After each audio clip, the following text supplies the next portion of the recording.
Bueno, buenas tardes ya, o casi buenos días todavía a todos. Gracias por estar en la que yo creo que es uno de los momentos más bonitos, o por lo menos de más alto nivel, sin desmerecer el resto del programa, desmereciendo incluso, de la jornada del 10º aniversario de Blogs y Medios.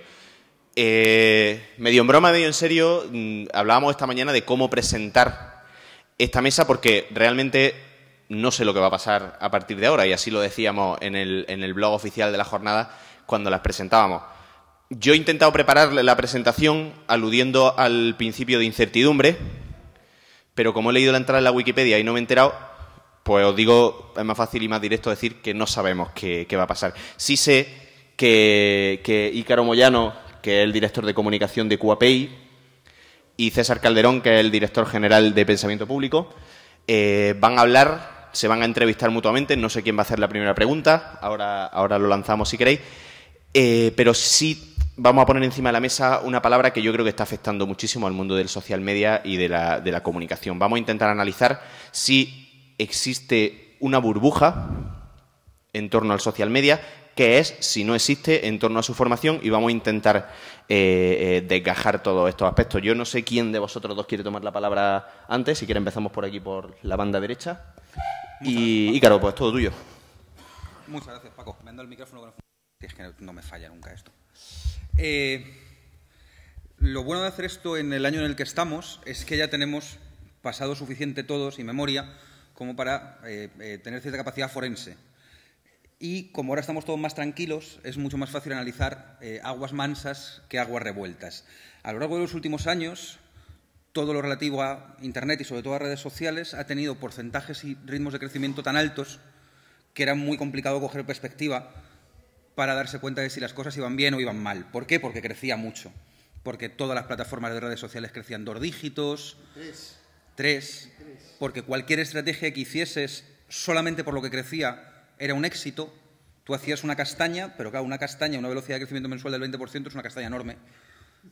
Y no nos hemos dado cuenta de que en este camino, aparte de muchísimos errores, nos hemos hecho un montón de daño. Por eso está bien que ahora empecemos a mirar hacia atrás y mirar hacia dónde estamos cuando esto ya no crece.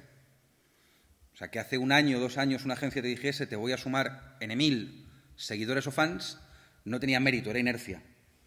Que alguien te lo diga ahora, sí tendría mérito, y ahora no te lo dicen. Ahora te dicen, no, así esto de los seguidores tampoco es para tanto. Claro, porque ahora ya no los consigues. Hace 2 años sí lo vendías. Y esto está bien. Está bien que ahora ya nadie crezca. O sea, que ahora los que crecen sí son realmente los que saben hacerlo. Y los que consiguen resultados sí son aquellos que han traído sus deberes hechos de casa. ¿Por qué? Porque nos hemos metido en una inflación de economía de las redes sociales que nos ha hecho mucho daño. Hay un montón de clientes que se han gastado muchísimo dinero a lo largo de los últimos 3 años y que si ahora se sientan y lo miran, no creo que tengan muy clara cuál es la conclusión de su esfuerzo. Los que hace 1 año y medio hicieron una campaña en Instagram eran conscientes de que en Instagram activos en España había 500 usuarios, o sea que te salía más barato llamar a todos esos señores por teléfono que hacer lo que hiciste. Cuando hiciste tu plan en redes sociales donde tu gestor de comunidad te cobraba 1.000 euros o 1.500 euros al mes, miraste qué hubiese pasado si esos 1.500 euros los hubieses invertido en algo tan feo y tan principalmente poco agradable como en SEO, porque a lo mejor te tendría más tráfico haber invertido eso en Google que haberlo invertido en un señor que te ponía cosas graciosas en el Twitter. Pero como estábamos borrachos, no lo miramos. Yo suelo decir que esto tiene una forma bastante fácil de explicarse, que tiene que ver con lo que va de los druidas a los farmacéuticos, que en el fondo son la misma figura con un montón de muertos entre medias. O sea, un druida es un señor que iba mezclando hierbas y se las daba a alguien y había uno que no se moría. Aquí estamos. Estas son las hierbas que curan, las anteriores no, pero eran por el bien de la ciencia. Y eso evolucionó lo suficiente como para generar fórmulas, tener normas, establecer reglamentos, estándares de trabajo, y los druidas evolucionaron en farmacéuticos. Bueno, pues ahora hay que decidir si estamos todavía en la fase de los druidas o de alguna forma ya estamos en la fase de los farmacéuticos. Y esto es bastante fácil de identificar. El que te dice ahora que los followers no son importantes y lo eran hace un año, druida. El que para hablar de redes sociales te saca un Excel, farmacéutico. Entonces, cuando vayan ustedes a contratar una agencia, si no hemos sacado un Excel y no hemos sacado un panel de métricas, sal corriendo. Porque es bastante probable que tú seas una de sus víctimas para que ese señor, que era un druida, luego ya más adelante sea lo que debería de ser, que es un farmacéutico. Yo me voy a callar ya, César. Yo creo que deberíamos irnos. Bueno, buenos días a todos. He dormido poco y cuando uno se va haciendo mayor se da cuenta de que el único que puede estar 3 noches en 3 congresos participando a este nivel es Ícaro Moyano. Yo no sé a qué druidas visita por las noches. Yo creo que deberíamos irnos un pasito para atrás, Ícaro.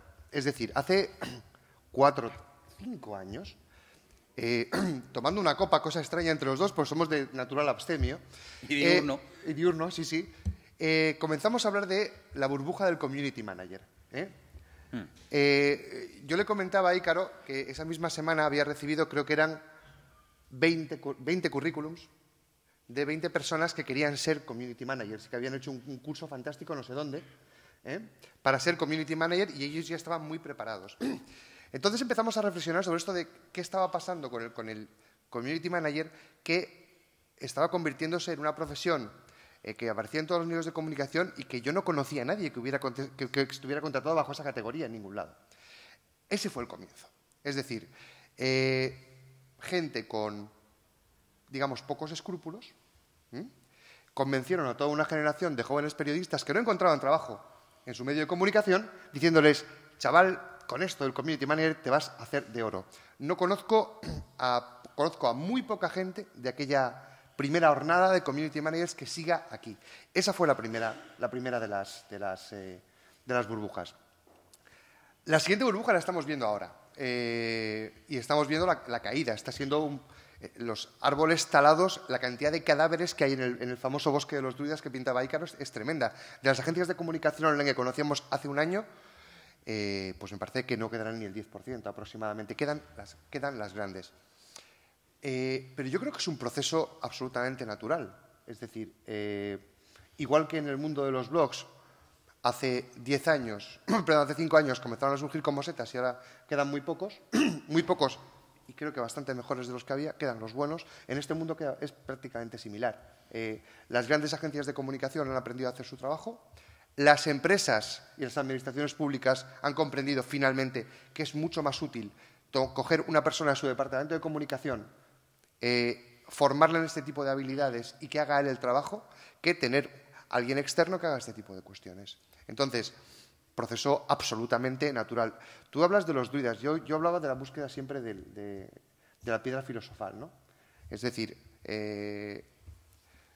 ¿cuántas empresas han tratado de buscar la piedra filosofal en este mundo y se han dado cuenta de que probablemente lo mejor sea contratar un químico? Y ahora están, pues, básicamente contratando químicos.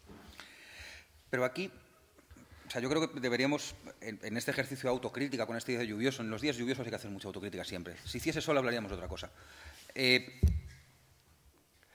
Todos los actores de la cadena tienen parte de responsabilidad y la culpa en casi todos los casos tiene que ver con la pereza. En que ahora tengamos un sector en un porcentaje elevado bastante sonrojante, mucha de la culpa es que hemos sido todos muy perezosos. Hemos sido perezosos desde las empresas porque queríamos hacer algo en redes sociales, pero exactamente ¿para qué? Lo quieres para vender, lo quieres para aumentar audiencia, lo quieres para mejorar reputación. Incluso una vez definido el para qué bien, está muy mal definido la estructura de medición de resultados. Entonces, el briefing o la descripción que tú le pasabas a tu agencia tampoco acababa de ser excesivamente buena. La agencia que contrataba a sus trabajadores después de un cursito que daba en una sala que tiene ahí al fondo de la oficina, pues tampoco tenía muy claro incluso cuál era el equipo con el que estaba contando. Y eso ha provocado lo que de todo este sector, en mi opinión, probablemente es el aspecto más sonrojante, que son los casposísimos eventos de tuiteros y bloggers, que es probablemente la quinta esencia de lo cutre. Sin desmerecer Blog y Medio, ¿no? No, sí, no, pero aquí no nos van a regalar un teléfono al final. O sea, a lo que me refiero es Jamón sí, ¿no? entero. A lo mejor soy yo y vivimos rodeados de gente con más capacidad que Miguel Ángel, pero a mí me extraña ver a un montón de señores que un lunes están opinando sobre el futuro de la telefonía móvil, el miércoles lo saben todo de medición de audiencias de televisión, porque una famosa cadena de supermercados les manda una caja con unos espárragos, el jueves participan en un evento deportivo y el viernes están en el teatro. A ver, que eso suceda es culpa de estos señores que son... Pues que a lo mejor no tienen que pagarse unos espárragos y no es culpa suya. Pero sobre todo, mucha de la culpa es de la empresa. O sea, si yo soy una empresa y tú me mandas una lista de no, vamos a hacer una campaña buenísima para promocionar Altea con estos 35 señores que son todos influyentísimos. Y tú dices, es curioso que me traigas a mí estos 35 señores para promocionar Altea porque estoy viendo que este señor, a lo que le gusta muchísimo la semana pasada, es esquiar. Entonces, que a lo mejor soy yo, que soy el director de marketing de una empresa muy grande y soy un poco idiota. Y tú me lo puedes explicar. Y resulta que, una vez hecha esta criba, que es importante, que es que son señores que saben de todo, son capaces de saber de todo varias veces por semana, y luego ya también es casualidad, un porcentaje muy alto trabajan en agencias del sector. Entonces yo, como director de marketing, para promocionar mi producto o servicio, empapo de dinero a la agencia a la que ya pago para que, junto con sus amigos que trabajan en agencias de la competencia, se tomen 60 pelotazos a mi costa. Y jamón. No, a ver, esto es ridículo que suceda, y en cambio sucede. Y no le vas a echar la culpa al tío que no tiene que pagarse los espárragos. O sea, que parte de la culpa tiene que ser tuya. O sea, que el principal ejercicio de autocrítica también tiene que empezar por aquellos que, cuando empezaron a planificar acciones en redes sociales, no supieron identificar los momentos en los cuales había que poner que no. Y además de eso, Ícaro, o sea, es decir, sí, va por ahí. Pero además se está engañando a las empresas. Es decir, cuando esos 35, que además curiosamente suelen ser básicamente los mismos, y no son 35, son 17, y sabemos tal, cuando se los venden a una empresa como aceleradores de sus productos dentro de Internet y las redes sociales, es parte de culpa también de la empresa, que no se ha dado cuenta de que efectivamente son gente muy influyente en el topic espárragos, pero que probablemente en el topic esquí no sean nada influyentes. Pero están aprendiendo muchísimo. ¿De espárragos? Sí, son muy buenos con espárragos. Vamos a darle la vuelta al argumento. Es decir, sí, todo esto está pasando, todo esto ha pasado, y probablemente todo va a seguir pasando con un elemento, además, que lo percute, que es el alto nivel de guanabismo dentro del sector. Es decir, hemos vivido un momento durante los últimos años en el que cada 2 o 3 community managers wannabe montaban una empresa que, para empezar, te reventaba los precios. Llegabas, que se lo digan a Paco Torres, que sabe de esto, que llegabas a una empresa y dices, es que yo tengo lo mismo que todo esto, pero me lo hacen por 300 euros al mes. Tú mirabas los números y decías, pues no sale, a mí no me sale. Eso es un problema importante, pero hay una externalidad, como ahora todos somos economistas wannabe, yo digo externalidades y quedo estupendo, hay una externalidad positiva en todo esto, que es que hemos aprendido mucho en los últimos años a distinguir el grano de la paja. Y lo que me estoy encontrando después de 2 años dando tumbos por América Latina es que hay muchas empresas españolas haciendo muy bien las cosas en otros países y que se nos considera como los españoles de este sector como de lo más avanzado. Y no debe ser de otra forma, porque si hemos sobrevivido a este boom de los últimos 5 años, debemos estar siendo cojonudos. Es decir, tengamos cuidado. Como decía Ícaro, cuando nos vendan una campaña, cuando nos traten de vendernos una estrategia dentro de las redes sociales, hagamos una pregunta muy básica, aparte de que nos enseñen el Excel, ¿no? Que nos digan de una forma muy clara, que nos identifiquen quiénes son los influenciadores de mi sector, los que tienen ese famoso índice que a mí me gusta tanto, que es la betweenness, la capacidad de intermediación entre sectores. Si no sabes identificarme a esos tipos, que son a los que yo tengo que dirigirme, tronco, vete a tu casa. Yo, sobre eso, que es la verdadera identificación de prescriptores, creo que hay un argumento más general que tiene que ver con el discurso ventajista de una parte del sector de Internet. En el momento de acercarte a la industria cultural o a la industria de los medios, la labor de criba, la labor de recomendación, la labor de identificación de la calidad había sido durante mucho tiempo responsabilidad de los medios de comunicación, que tenían periodistas, colaboradores y expertos que dedicaban su esfuerzo y por tanto eran recompensados con dinero de las 400 películas que van a un festival de cine, decirte cuáles son las 3 que realmente lo petan bastante.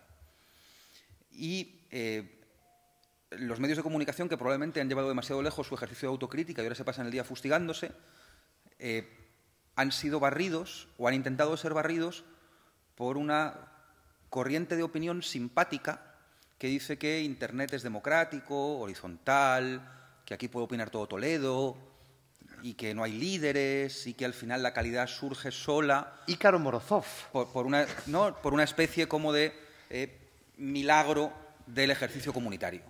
Esto es una patraña como un piano. ¿Por qué? Porque al final estas comunidades horizontales no lo son. Estas comunidades horizontales lo que hacen es, mediante esfuerzos limpios o esfuerzos turbios, generar nuevos prescriptores. Que casi siempre tienen infinito menos talento, capacidad, formación e independencia que los antiguos de los medios de comunicación. Y eso nos ha llevado, una por verdad ejemplo, como un templo. En sectores muy concretos, en el sector de la moda, opinar sobre moda es complicadísimo, porque exige una formación en arte, exige una formación en estética, exige una formación en historia, y las personas que sabían escribir de moda o que tenían criterio para ellos, por un hecho claro y natural, solían ser señoras que tenían mucha edad y señores que tenían mucha edad. Y desde hace 2 o 3 años, las pasarelas de moda y los eventos de moda se han llenado de niñas de 20 años que tienen un blog de moda, que consiste en que se sacan modelitos, fotos con modelitos que se han comprado en su pueblo, el que sea. Y están teniendo acceso a las mismas zonas que una señora que lleva 40 años formándose y que no es que sea incorruptible, pero que tiene una forma de trabajar, se paga sus propios espárragos.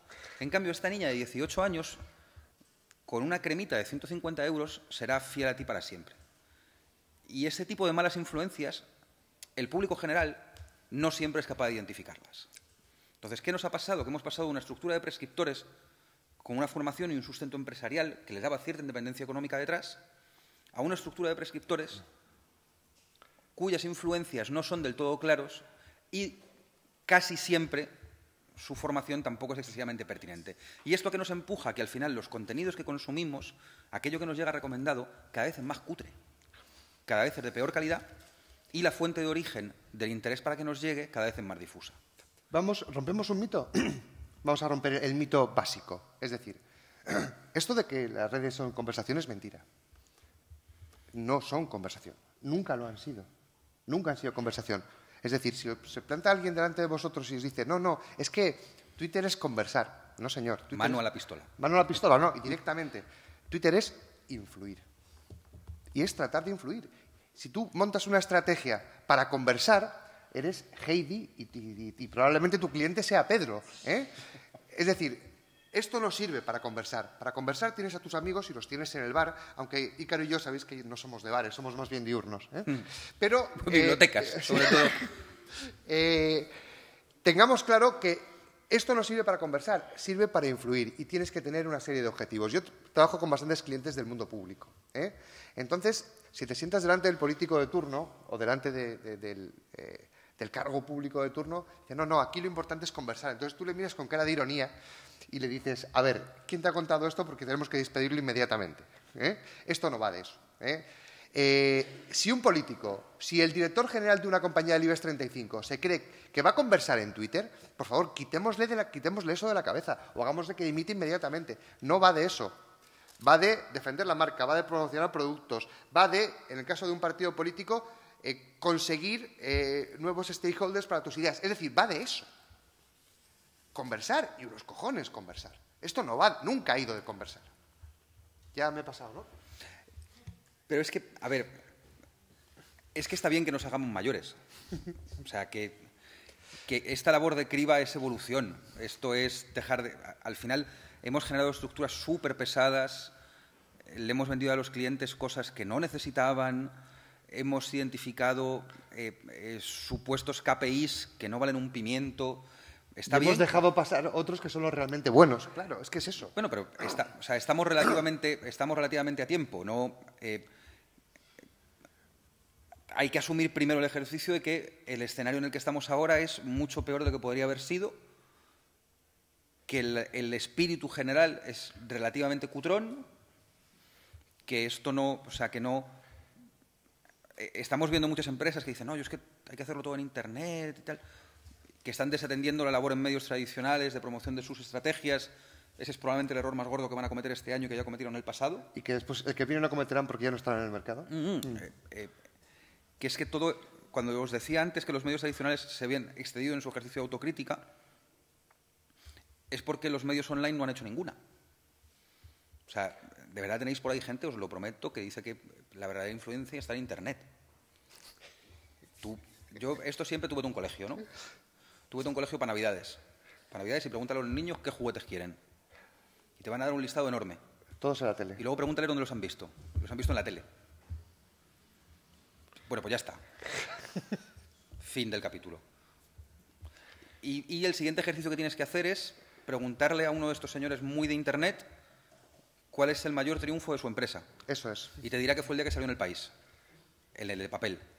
Si salió en El País, pero normalmente sale Bueno, en el... Expansión o donde sea. Hecha esta ecuación, o sea, no es volver a estructuras tradicionales de comunicación, pero sí es intentar volver a buscar un cierto equilibrio en la balanza de los esfuerzos que hacemos como estrategia de comunicación. Esa es la pregunta. ¿Qué campaña has ganado?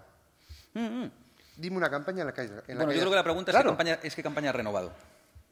Es que estamos en distintos sectores. Yo estoy más en el del rollito electoral. Entonces, Ya. ¿qué campaña has ganado?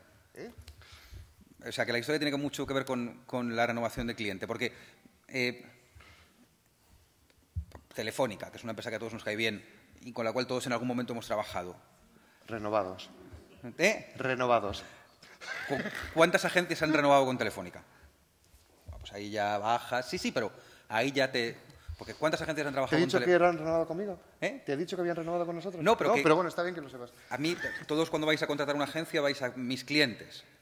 A mí sí me falta información siempre.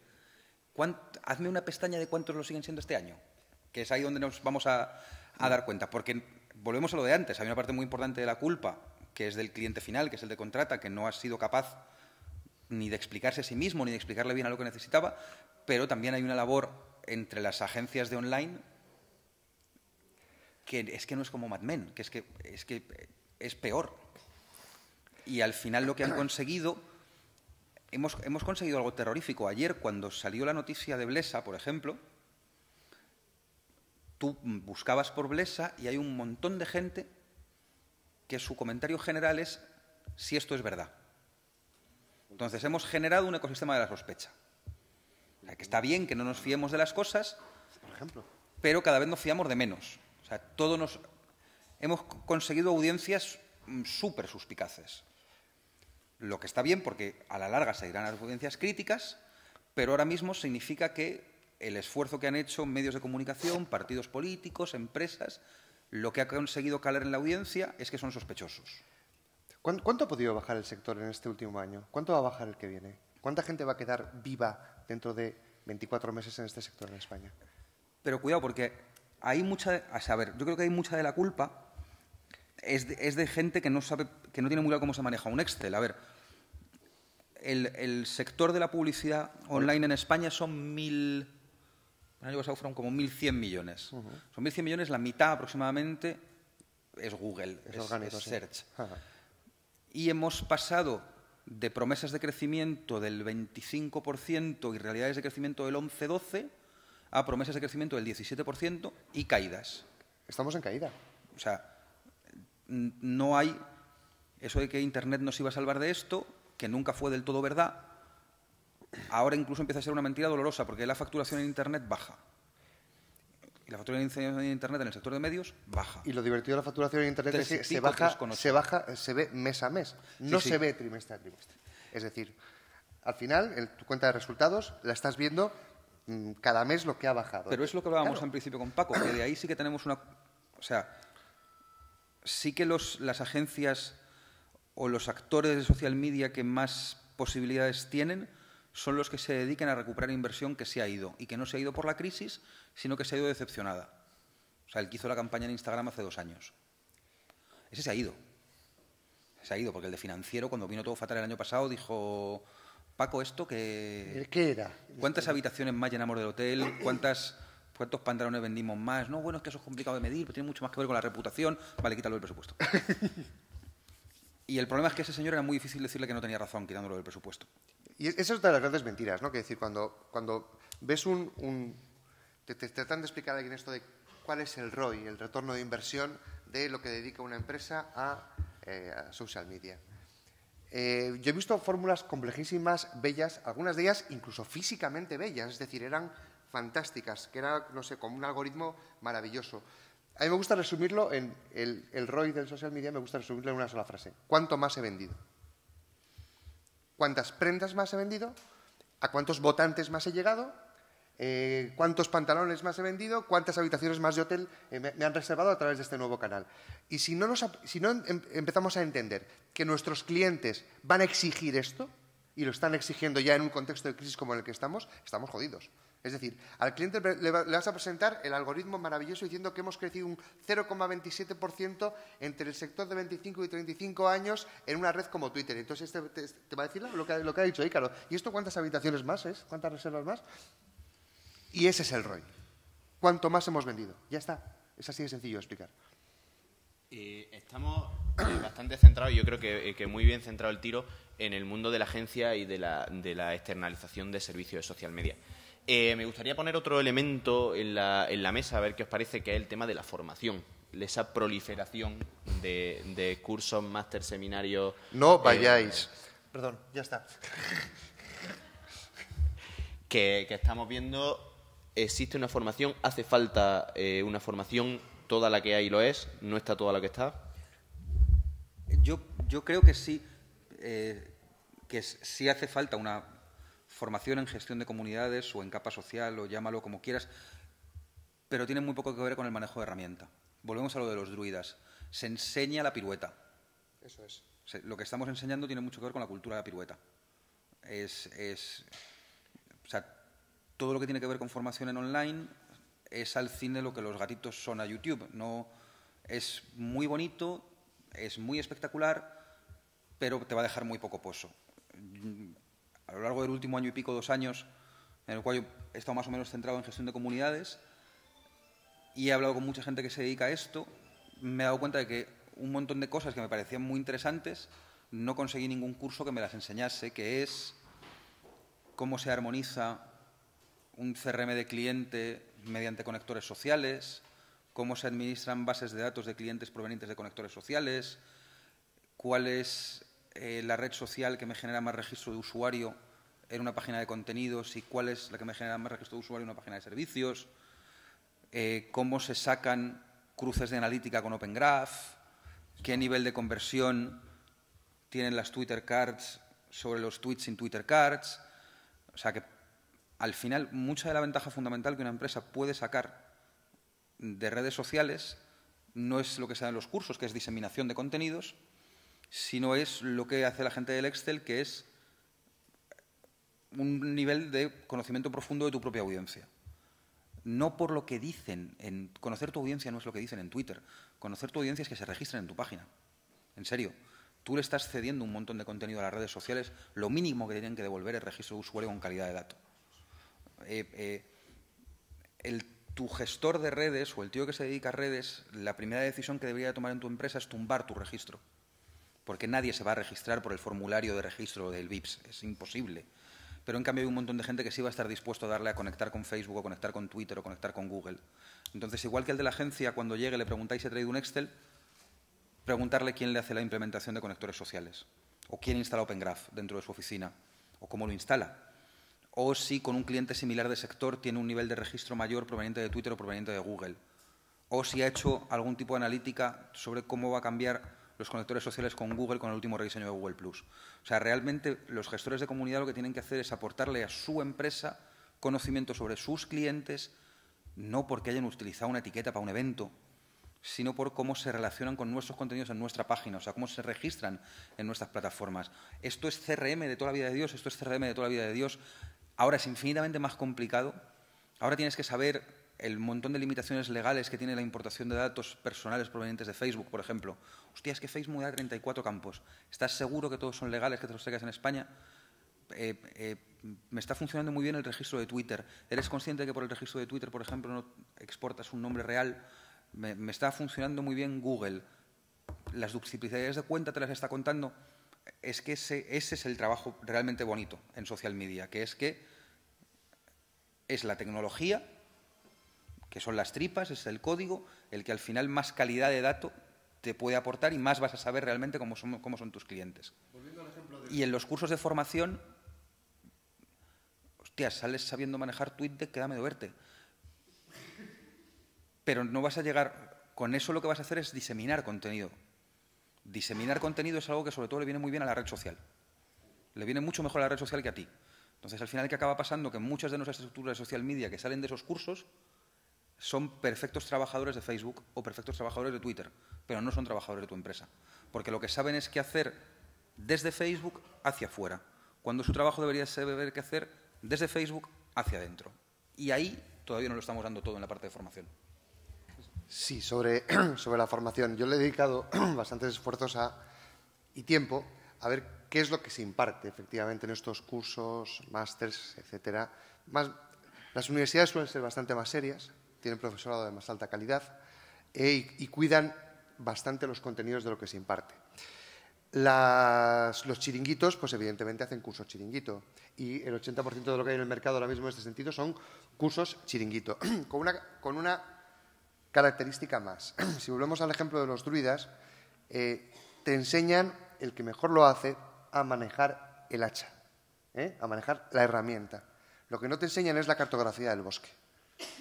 Entonces, si partimos de la base de que Internet y las redes sociales que en este campo no estamos hablando de tecnología, sino que estamos hablando de un nuevo territorio, y es un nuevo territorio, el saber manejar las herramientas no te sirve absolutamente para nada. Entonces, si alguien va a hacer un curso o un máster o algo similar de ese tipo de cuestiones, que vea si está avalado por una universidad, a ser posible, pública. En segundo lugar, que vea el profesorado y vea el currículum de los profesores. Y en tercer lugar, que vean hacia dónde está enfocado. Si es hacia el uso de herramientas o hacia conocer realmente dónde estamos haciendo las cosas. Yo me gustaría que empezásemos que la sala empezara a elevar elementos para el debate, ¿no? Porque yo creo que se han puesto muchísimos elementos. Yo no sé cuántos de aquí estáis trabajando en agencias como freelance y que podáis planteando cuestiones que seguramente va a ser muy interesantes de contestar. ¿Alguien se anima a empezar? ¿Cuánta gente aquí gestiona redes sociales como freelance? Poca. ¿Agencias? Anchón, pues abre fuego. Hay una cuestión que siempre crea mucha polémica, por lo menos en los foros donde hemos ido hablando. Me gusta lanzar y provocar diciendo que el community manager no existe. Es decir, es mentira, es lo que yo opino. El community manager o la labor de community management como tal, yo la atribuyo como parte de la política de comunicación en cualquier organización. Eso en el mercado, ¿cómo se vende? ¿Cómo se respira? Con mucha dificultad, ¿no? Yo tengo la sensación de que, además esto lo he repetido en este evento varias veces, lo que es moderno son los periódicos. O sea, moderno en el sentido industrial. Con lo cual, cada trabajador tiene muy bien definido su rol, sabe a qué se dedica, porque hay un bagaje sobre su profesión, con lo cual no hay forma de medirlo. Internet es artesanal, porque no tiene precedente, y eso genera el problema de que todo lo último parece fundamental y urgente. Y eso ha ido generando una colección bastante maja de burbujas laborales. Hace 10, 15 años tuvimos probablemente la primerísima, que era cuando era fundamental tener un tío que supiese HTML para hacer una página web, y había cursos de HTML hasta debajo de las piedras. Y eso nos generó escenario de Internet bastante grande, pero bastante plano y uniforme. Entonces llegó alguien y se le ocurrió que era importantísimo que las páginas fuesen bonitas y nos llegó el engendro aquel que era el Flash. Y empezamos a hacerlo todo en Flash y el de Flash de la oficina cobraba... Siguen haciendo cosas en Flash, ¿eh? Pero menos. Y sobre todo, el tío de Flash está metido en una sala sin ventanas ni nada. Que hubo un momento que le dimos un despacho al que hacía Flash, que hacía unas cosas que flipabas y tal. Y luego nos dimos cuenta de que lo del Flash estaba muy bien, pero no lo veían los buscadores. Entonces el siguiente puesto inflacionista fue el de SEO, porque era importantísimo el de SEO, le dimos un montón de pasta, convertimos todo Internet en un montón de blogs, porque era lo que mejor indexaba, y los titulares eran absolutamente horribles. Ahí empezamos a despreciar profundamente la escritura en favor de los buscadores. Entonces luego nos dimos cuenta de que era importantísimo, como el tráfico venía de buscadores pero no sabíamos identificarlo, era muy importante el tío de analítica. Entonces todo el mundo tenía un experto en métricas en la empresa y hablábamos mucho de usuario único. Nos inventamos lo del usuario único mensual para que el número fuese más grande, pero una patraña. Después nos llegó la burbuja de los community managers y todo el mundo tenía media docena de community managers. Yo he llegado a escuchar en un congreso de estos que el community manager es la figura fundamental de la empresa en el departamento de marketing y comunicación. A lo mejor es más importante el consejero delegado o el de financiero. ¿Cómo vas a ser importante tú en mi vida? Y esa se nos está acabando, ¿eh? Yo creo que ahí estamos empezando a suavizar. Ya el community manager no es el tío más importante de la empresa. Yo ahora tengo muy serias dudas sobre cuál es el siguiente perfil inflacionista. Tengo media docena de apuestas, estoy intentando aprender de todo a la vez. A ver, Estoy intentando aprender a hacer infografías. mójate. Ahí, más bien. ¿Eh?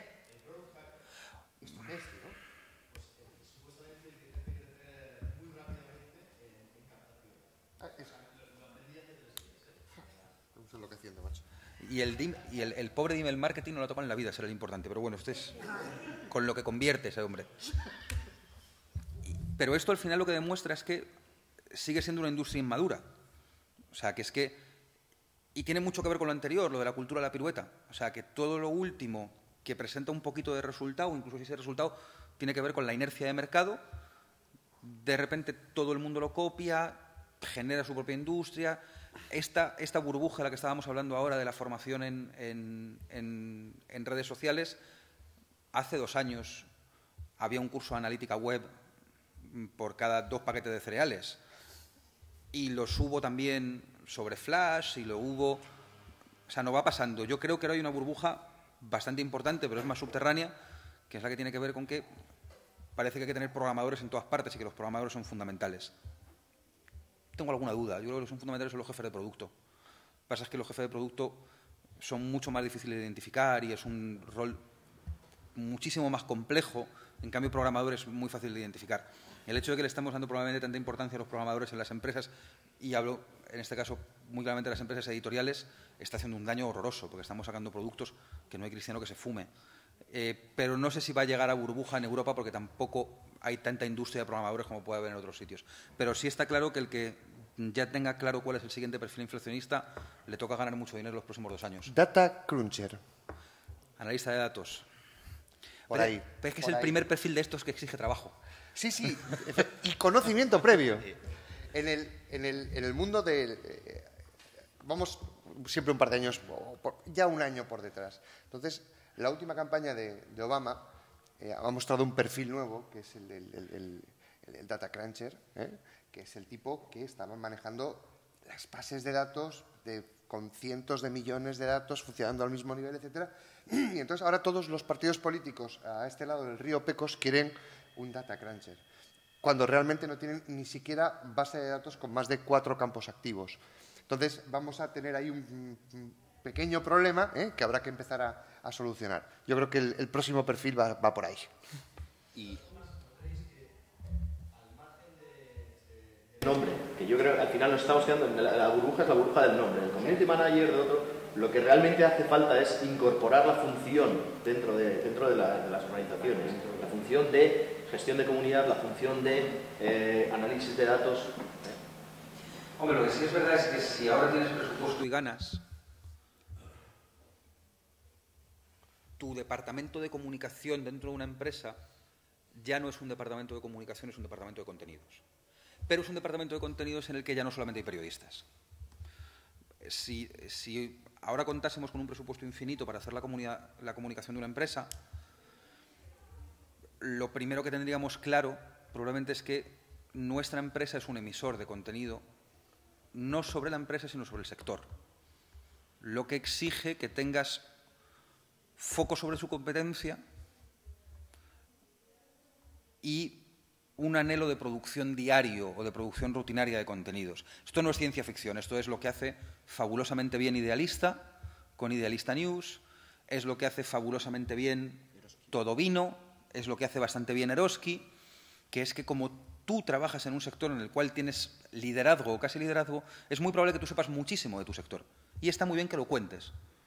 Una empresa hace 10 años solamente generaba notas de prensa, hace 5 generaba notas de prensa en un blog y ahora se ha dado cuenta de que tiene mucho sentido generar un medio o un canal en el cual informe sobre su propio sector porque le da credibilidad. Entonces, con esto ya la labor de jefe de prensa, por ejemplo, o la labor de la agencia de comunicación ya queda en bastante discusión. Luego, efectivamente, vas a necesitar, no sé si es un ser humano, pero si es una dotación presupuestaria, que se dedique a escucha y diseminación de contenido en redes, para que veas cómo funcionan tus contenidos, para que veas cómo funcionan los contenidos de tu competencia y para que diseminen los tuyos. Pero va a estar muy bien que al lado de estos, es que me niego a llamarlo un departamento técnico, pero sí es donde vas a necesitar tener a los tíos esos que se van a ocupar de mejorarte la calidad del registro y la extracción de datos en la página, el tío que te va a presentar todos los días un panel de analítica sobre cómo funcionas tú, cómo funciona tu sector y cómo funciona ese día. Y debe ser cada día. Sí, sí. Y todo esto es una rutina diaria. Es una rutina diaria generar contenido y es una rutina diaria ver cómo funciona tu contenido. Así que al final, las labores tradicionales de un departamento de comunicación al uso, que era un director de comunicación, un jefe de prensa, un jefe de marketing, el tío de interlocución con agencias, pues probablemente ese conjunto de roles dentro de una empresa que hoy formase un departamento de comunicación se tienen que dar una vuelta. Y sí necesitas probablemente cierta labor periodística en la gestión de los contenidos, sí necesitas probablemente cierta labor analítica en lo que tiene que ver con métricas y análisis de funcionamiento diario y sí necesitas una parte de tecnología en un mini departamento de producto que te mejore la calidad técnica de la extracción y diseminación de datos dentro de tus páginas o dentro de las páginas que controlas. Pero por eso no es que necesites un departamento de redes sociales. Probablemente es que todo lo que tiene que ver con comunicación y marketing, si tienes ganas, sí le puedes dar una vuelta gorda. Y al final del cuento, volvemos otra vez hacia el principio, cuando Ícaro decía que un periódico, al final, industrialmente es mucho más complejo, mucho más interesante y da mucho más resultados que cualquier otro tipo de cuestiones. En el campo de lo público es exactamente igual. Es decir, después de darle muchas vueltas a las nuevas formas de hacer campañas electorales, las campañas electorales en Internet, al Big Data, a cómo hacer ese tipo de cuestiones, al final volvemos a lo mismo. El Big Data, o sea, la gestión de esos gigantescos volúmenes de datos, nos sirven para que el político hable directamente con una persona. Es decir, todo este gigantesco loop que hemos dado es para que al final el político pueda sentarse, tocar la puerta, el timbre de una casa, como hizo Obama en las últimas elecciones, y hablar con esa persona. En el campo de Ícaro, 3/4 de lo mismo. Al final es llegar a la persona que está tratando de comprar un producto y ofrecérsela de forma directa. Muy bien, queremos más participación de la sala. No sé cuánto tiempo disponemos. ¿Más? Una pregunta, no sé si Sí. es complicado. Lo de la influencia que me ha encantado el cambio de venta. Al final va de influencia, pero yo creo que va de venta, ¿no? De venta en términos generales de transacción, ¿no? De registro, de compresión, lo que sea. Pero ¿cuál es la relación entre la influencia y la venta? ¿Es siempre un paso previo o...? Yo prefiero hablar de seducción. Y la verdad es que no conozco las tasas. Es decir, a ver, creo que aquí sí hay claras diferencias entre lo público y lo privado. Evidentemente no es lo mismo estar vendiendo Yoplait en las redes sociales que tratar de vender una marca política a un candidato. Yo lo primero que le enseñaría a un político en este tipo de cuestiones es que Twitter le va a servir de bastante poco, que quizá tenga que focalizar sus esfuerzos en otra serie de redes y que probablemente lo que tiene que hacer es tomar todo lo posible de las redes sociales para construirse a sí mismo. Es decir, veo que no, los últimos tiempos, tal y como está ahora mismo la situación política en nuestro país, no es fácil para un político estar en Internet y en las redes sociales. Y no va tanto de conversar como de influir y seducir. La gente no quiere. El ciudadano que entra en Twitter ve a su gobernante y no le dice, por favor, ¿me pueden mejorar el charco que tengo en mi calle? No, hay muy pocas de esas conversaciones. Lo que le van básicamente es a insultarlo. Y en muchas ocasiones yo creo que es incluso legítimo que sea así. Entonces, es más complejo en un campo que en otro. Había otra pregunta por allí, cuéntanos. Es decir, así lo he entendido, lo que quieres decir es que el departamento de comunicación pasaría a ser un departamento de contenidos. ¿Y eso en qué lugar deja el departamento de marketing? Es decir, ¿dictaría esos contenidos o quedaría supeditado a los contenidos? Es que aquí empezamos con la pelea de cómo se organiza tu empresa. Si comunicación depende de marketing, si marketing depende de comunicación o si no tienen nada que ver. Esto yo tenía un conocido que decía que tú sabes en qué departamento estás en función de las facturas que le pasas al de financiero. Si eres comunicación, pasas cafés. Si eres marketing, pasas campañas. Si eres institucionales, pasas comidas. Entonces, en función de la factura que pasas, tú sabes en cuál de los 3 departamentos trabajas, porque ahora no está muy claro. Sí es verdad que la fórmula en la cual la comunicación... Bueno, tío, me gusta, me lo voy a quedar. Así de fácil. Sí es verdad que la base sobre la que se construye la comunicación tiene mucho que ver con la influencia. Y la base sobre la que se construye el marketing tiene que ver con el pago del espacio de distribución. Y a lo largo de los últimos 20-30 años hemos buscado muchas zonas de confusión aquí. Por ejemplo, en los clippings que mandan las agencias de clipping, cuando te mandan tu página en expansión y te ponen el precio de tarifa si eso fuese publicidad. El precio de tarifa si eso fuese publicidad no le interesa a nadie. Le interesará el de marketing a lo mejor, pero sabe que tampoco porque él luego al final nunca paga eso y luego porque sus anuncios los ve menos gente que la gente que lee el periódico. Entonces, hemos buscado muchas formas de confundir qué es marketing y qué es comunicación. El marketing al final es el pago por la ocupación de un espacio en los medios. La comunicación es la negociación de la aparición en un espacio de medios. Ahora tienen mucha más posibilidad de trabajar juntos porque mucho del trabajo en redes se puede hacer de la mano invirtiendo más en personas que en espacios. En empresas más nuevas no, pero en empresas tradicionales tiene mucho que ver con el ego. Porque muchas veces comunicación ha sido un departamento donde marketing era una dirección y al revés también. Entonces, esto es como cuando los periodistas se reúnen entre ellos y debaten sobre si lo que hacen los departamentos de comunicación es periodismo o no, y sobre si lo que hacen los medios es comunicación o no, mientras que hay un montón de gente debatiendo estupideces, hay otra gente que trabaja. Aprovechando que está aquí Sonia Blanco, que la frase favorita de Sonia era esto de que si son blogs o periodismo, dice, bueno, ¿y a mí qué narices me importa? Pues eso va un poco por ahí también. Pero también es verdad que ahora, por los espacios en los cuales vamos a buscar la audiencia, sí es verdad que es la primera vez que si nos despojamos de una parte importante del ego, comunicación y marketing pueden trabajar más de la mano. ¿Quién dictaría, digamos, el trayecto de...? Sí, el director general, en serio, el director general es el que se reporta. El director general que es el que se reporta. O sea, no tiene que haber una estrategia común y lo que difiere son los servicios que se contratan y las herramientas que se usan.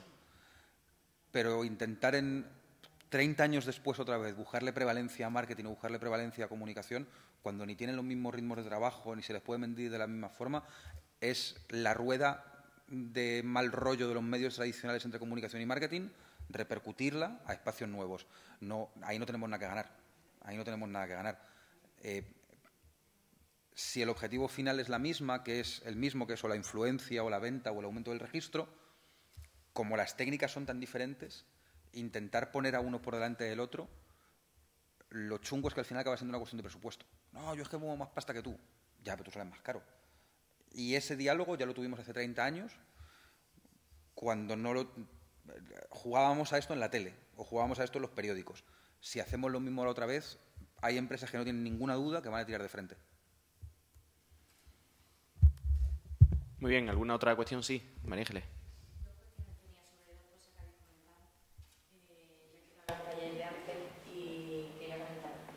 Normalmente cuando se habla de analítica y el ROI y tal, que lo habéis comentado, poner ejemplos de e-commerce es muy fácil. Es decir, el ROI mío es vender más caro, pero ¿cómo se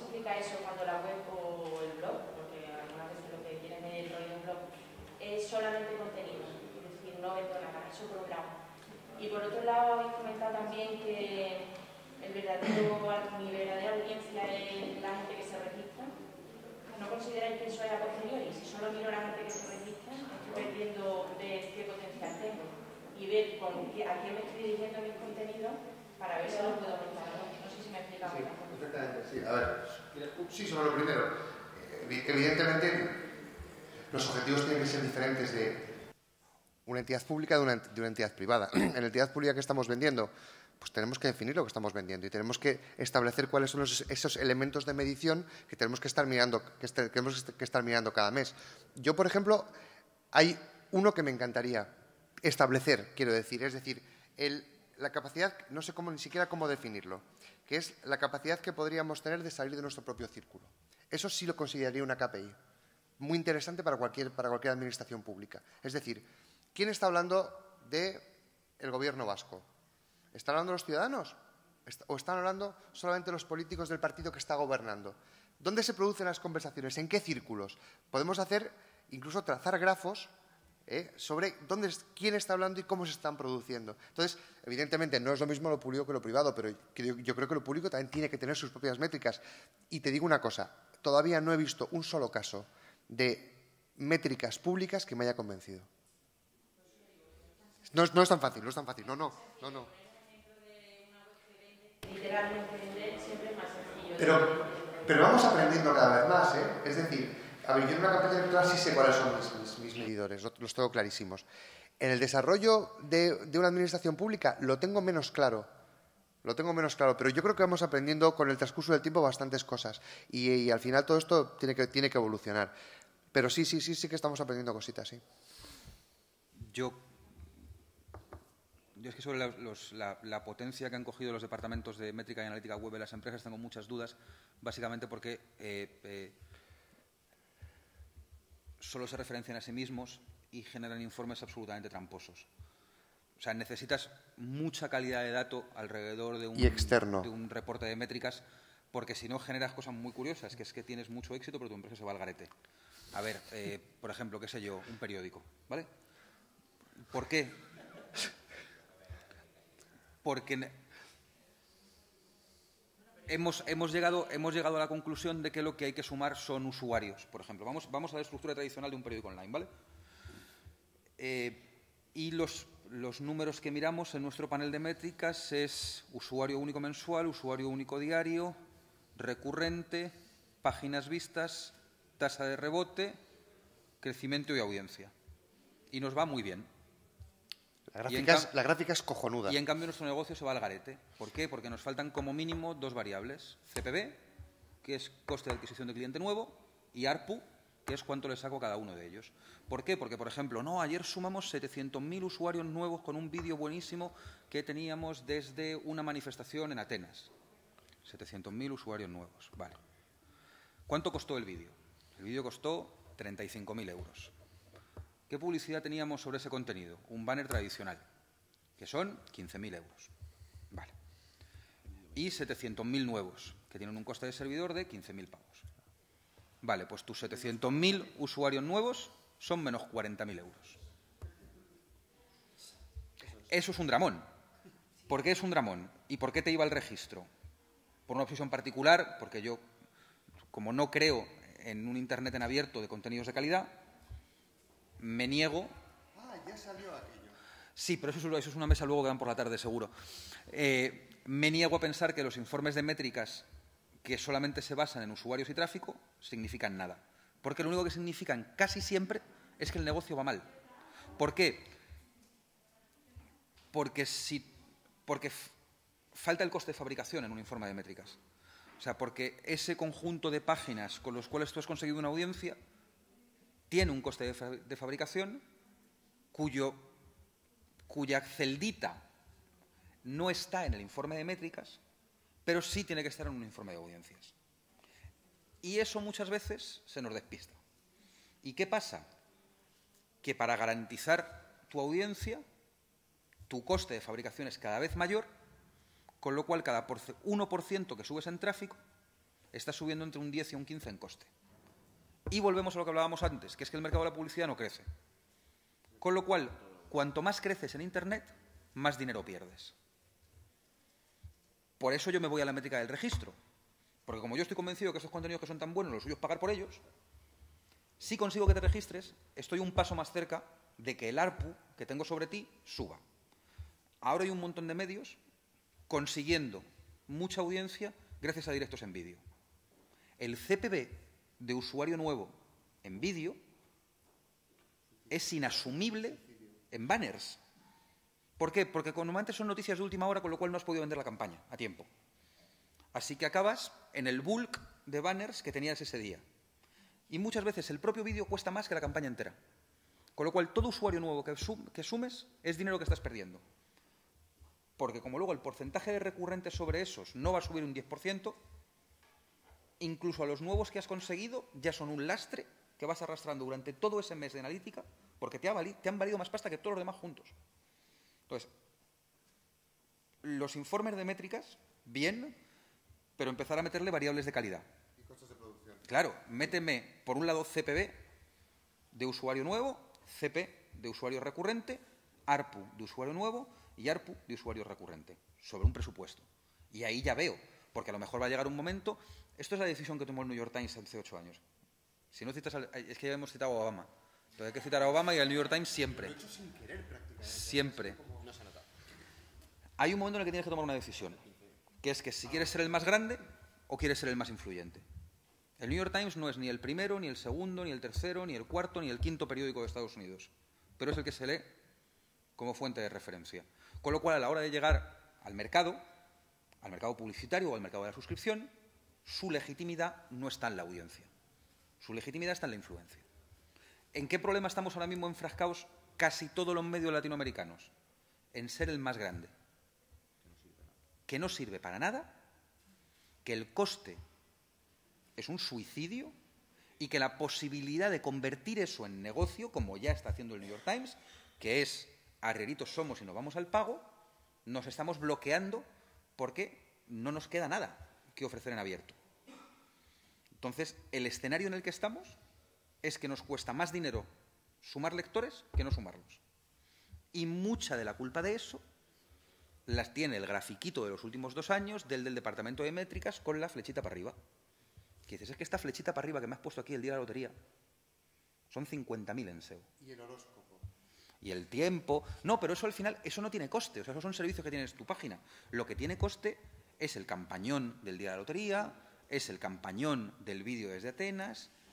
Todo eso sí tiene un coste que luego tienes que diluir en tu presupuesto de facturación publicitaria. Y ahí es donde se están haciendo daño. Vamos, nos quedan 2 preguntas pendientes, si no me he equivocado. Una está aquí, Ana, y otra habría por allí. Vamos a ser breves, que nos quedan pocos minutillos, ¿vale? ¿Tenemos?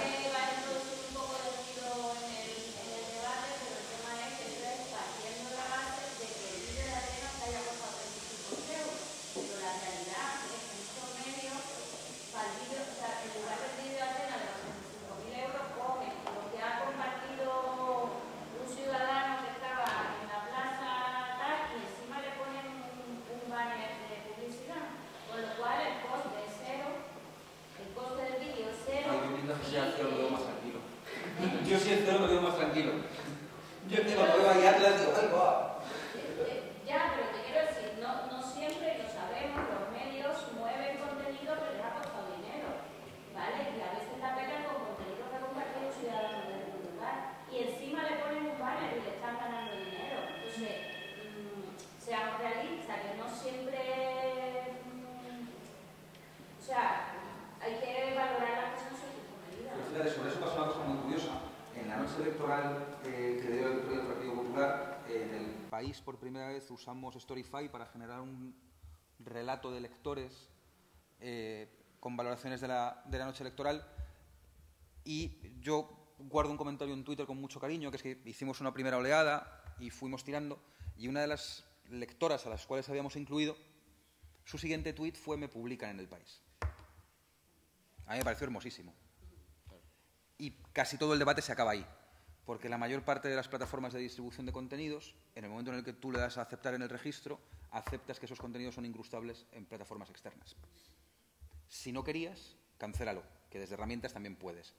O sea, que es que el ejercicio contrario también sucede y es mucho más doloroso, que es ese reportaje de un periodista de redacción, que son 3 semanas de su curro, 3 semanas del curro de un periodista, a lo tonto es un dinero porque esta gente come, y a las 2 horas te lo encuentras fusilado íntegro en un blog o troceado comentario de Twitter a comentario de Twitter. Sí, sí, no, bueno, lleva pasando toda la vida. Así que eso al final, por ahora, genera un equilibrio en el que yo creo que a día de hoy todavía siguen perdiendo los medios. Que en todo esto, a día de hoy, en lo que tiene que ver con el negocio puro y duro, por ahora tienen muy poquito que ganar. Yo de esas cosas ni se me ocurre. Bueno, yo creo que hemos hablado de Obama, New York Times, periodismo ciudadano. Nos queda el 15M para cerrar el círculo de social media. Me están llamando justo. Había una última pregunta por aquí. ¿Tu nombre es, perdona? Jesús, no. Jesús. Simplemente era que esta última pregunta, no sé, la anterior terminase, porque me ha explicado qué es lo que ha ocurrido, pero no me ha explicado a dónde ve las cosas. Si se está reduciendo el mercado, si todo el mundo está pegándose tortas por lo mismo, ¿dónde está la cena azul? ¿A dónde vamos? En tu opinión, ¿eh? Claro. Yo voy a mirar la próxima. Si todo el mundo corre en tu dirección, no corras tú en la contraria. A ver, si Google quiere ser una empresa de contenidos, y lo ha dicho, si Facebook quiere ser una empresa de contenidos, y lo ha dicho, si Tumblr quiere ser una empresa de contenidos, si Twitter quiere ser una empresa de contenidos, si Coca-Cola quiere ser una empresa de contenidos, si El Corte Inglés quiere ser una empresa de contenidos, si Repsol quiere ser una empresa de contenidos, ¿a santo de qué carajo quieres ser tú una empresa de tecnología? O sea, es que hay un montón de empresas de medios que hacen contenidos a día de hoy todavía un poquito mejor que Repsol, gasolina no, pero contenidos sí, que quieren ser empresas de tecnología. Eso es un error. Y eso es haber comprado un discurso erróneo en los últimos años, que tiene que ver con dar una importancia fundamental a la tecnología en la empresa de contenidos, cuando la tecnología es un servicio, como las furgonetas que repartían periódicos. Igual. ¿Al tío de la contrata de las furgonetas tú lo sentabas en tu comité de dirección? No. Le decías, niño, distribúyeme 100.000 periódicos así. ¿Por qué hemos dejado que el director de tecnología tome decisiones sobre los periódicos? Es un error. Es un error. Si es un servicio, déjalo como un servicio. Exígele mucho. Ten gente de producto súper potente. Dale importancia a la gente de producto. Pero ¿dónde están los programadores del Huffington Post? ¿Metidos en la redacción? No, están en Ucrania. ¿Por qué? Cuando hemos pensado en la importancia de la tecnología, hemos pensado que la importancia de la tecnología era tener desarrolladores y que tomasen decisiones. La importancia de la tecnología es tener jefes de producto y buenos proveedores. Y si eres capaz de hacer esta reflexión, lo siguiente es muy fácil. Si todo el mundo quiere hacer contenidos, porque saben que el negocio está encima de los contenidos, recuerda que tú haces contenidos mejor que nadie. Y a partir de ahí decides cuáles son los que tienes en abierto y, cada vez más, cuáles son los que te vas a llevar a estructuras de pago. Porque vale dinero hacerlos, porque la calidad cuesta, porque la HBO, todos nos encantan las series de la HBO es de pago. Bueno, pues es que es así de fácil. No, es que esto es muy bueno para tenerlo en abierto. Esto está detrás de un muro, esto está detrás de un modelo de suscripción y además ya no da pudor hablar de ello. Si de aquí a final de año no hay 2 o 3 periódicos que han dejado muy claros cuáles son sus planes de suscripción y sus planes de muros porosos, muros flexibles, llámalo como quieras, los que no lo hagan están condenados a meterse en un esfuerzo de producción donde el rendimiento publicitario cada vez va a ser más bajo. Esto creo que lo conté aquí, no sé si el año pasado o hace 2, es que faltaba citar The Wire. El director de The Wire es periodista. Y el tío dice que los periódicos nunca pierden dinero hasta el día que cierran. Porque si a ti te cuesta, si tú ingresas 6 por publicidad, haces el periódico con 4. Si tú ingresas 4 con publicidad, haces el periódico con 2. Si tú ingresas 1 por publicidad, cierras el periódico. Pero en todo esto has seguido sacando un contenido a la calle. Esto es el modelo online. El modelo de los contenidos en Internet es ese, que es que la calidad del contenido va a ir relacionada a la cantidad de inversión publicitaria. ¿Cuál es la forma de romper eso? Quitarte la presión publicitaria. ¿Cómo te quitas la presión publicitaria? Pago. Muy bien. ¿Queréis introducir alguna cuestión? Me dicen que tenemos unos pocos minutos más, no mucho más. Aunque sea el 15M, no sé. ¿Nos quedamos con alguna conclusión así a modo de epitafio, César, por ejemplo? Yo es que soy muy malo para concluir. Yo soy muy bueno empezando cosas, ¿no? Que concluya Ícaro, que esto es buenísimo. No, yo no... las marcas políticas, empresariales, necesitan un escenario de juego. y necesitas un escenario de juego de calidad y necesitas un escenario de juego fiable. Y un escenario de juego de calidad y fiable significa que los medios tienen que estar sanos y que las plataformas en las cuales compartimos tienen que jugar con unas reglas más o menos transparentes. Y ahora no estamos en ese escenario, pero sí es verdad que estamos en camino.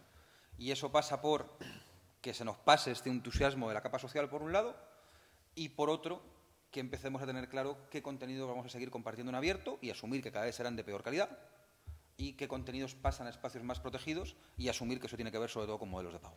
Yo creo que hay una conclusión que es casi contraria a la de Ícaro, que después de tantos años de cierto y divertido amateurismo y de un escenario en el que todo estaba en movimiento, por fin comenzamos a tener algunas certezas. Y hay algunas certezas que ya comienzan a ser bastante evidentes para mucha parte del sector. Entonces, empezamos a tener certezas, empecemos ya a construir sobre esas certezas. Esa sería un poco mi conclusión. Pues creo que son dos magníficas conclusiones para dejarlo aquí, con un aplauso tanto a Ícaro como a César.